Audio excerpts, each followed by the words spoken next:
কথা আমরা শুনবো না। এই রাস্তার ভিত আজকেই চাই, আজকেই করতে হবে। দীর্ঘদিন ধরে বেহাল মুর্শিদাবাদ থেকে বীরভূম যাওয়ার বড়োয়ার চৌধপুর লাভপুর রাজ্য সড়ক রাস্তা সংস্কারের দাবিতে পঞ্চায়েত প্রধানের নেতৃত্বে রাস্তা অবরোধ করে বিক্ষোভ বড়োয়া থানার দুর্গিমোড় এলাকায়। প্রায় 1.5 ঘন্টা ধরে চলল অবরোধ। সাধারণ মানুষ আজকে 1 বছর 2 বছর ধরে আজকে সাধারণ মানুষ এত হেনস্থা হচ্ছে এই রাস্তা নিয়ে। প্রচুর যানজটের অসুবিধা হয়, বর্ষাকালে তো এত অসুবিধা হয় যে চলাচল করা অসম্ভব। যদিও আমি এখানকার অঞ্চল প্রধান, কিন্তু আমার যদিও আওতায় পড়ে না, এটা জেলা পরিষদের রাস্তা। আমি সাধারণ মানুষের হয়ে জেলা পরিষদের মেম্বারকে বারবার অনুরোধ করেছি যাতে এই রাস্তাটা সুরাহা কিছু করেন, তো আমি প্রত্যুত্তরে কোনো সাড়া পাইনি। তাই আজ সাধারণ মানুষ আজকে এই বিদ্রোহটা করছে, কিন্তু আমাকে এখানে আসতে হয়েছে, সাধারণ মানুষের হয়ে আসতে হয়েছে। স্থানীয় বাসিন্দা থেকে নিত্যযাত্রীদের অভিযোগ, বেহাল রাস্তা দিয়ে চলায় দায় যে কোনো সময় বিপদের আশঙ্কা থাকে।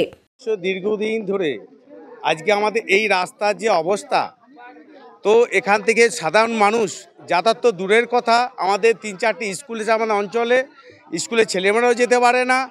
তো এই বেহাল দশার জন্য দীর্ঘদিন ধরে আমরা আবেদন করে আসছি, কিন্তু এই আবেদনের কোনো সাড়া আমরা উত্তর পাইনি। তো আমাদের এই জন্যে আমাদের সমস্ত জনগণ আমরা এখানে তার সামিল হয়েছি, যাতে আগামী দিনে আমাদের 24 ঘন্টার মধ্যে এর উত্তর দিতে হবে এই রাস্তা করার জন্য।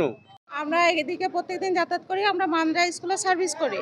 তার রাস্তায় এতটাই অবস্থা খারাপ, প্রত্যেকদিন টোটো অ্যাক্সিডেন্ট হয়, বাচ্চারা ছোট ছোট বাচ্চারা বাসে যায়, বাসের ড্রাইভাররা পর্যন্ত আপত্তি করে যেতে। আমাদের প্রত্যেকদিন প্রচণ্ড যাতায়াত করতে অসুবিধা হয়। আমরা চাই এর একটা সুব্যবস্থা হোক, না তো বড়সড় দুর্ঘটনা হয়ে যাবে যে কোনো দিন। সকাল 10টা থেকে অবরোধ শুরু হওয়ায় রাস্তাতেই আটকে পড়েন স্কুলের ছাত্রছাত্রী থেকে শিক্ষক শিক্ষিকারাও। যান চলাচল বন্ধ থাকে প্রায় ঘন্টা 1.5। অবরোধের খবর পেয়ে ঘটনাস্থলে পৌঁছন বড়োয়া থানার ভারপ্রাপ্ত আধিকারিক। রাস্তা সংস্কারের আশ্বাস দিলে অবরোধ উঠে যায়।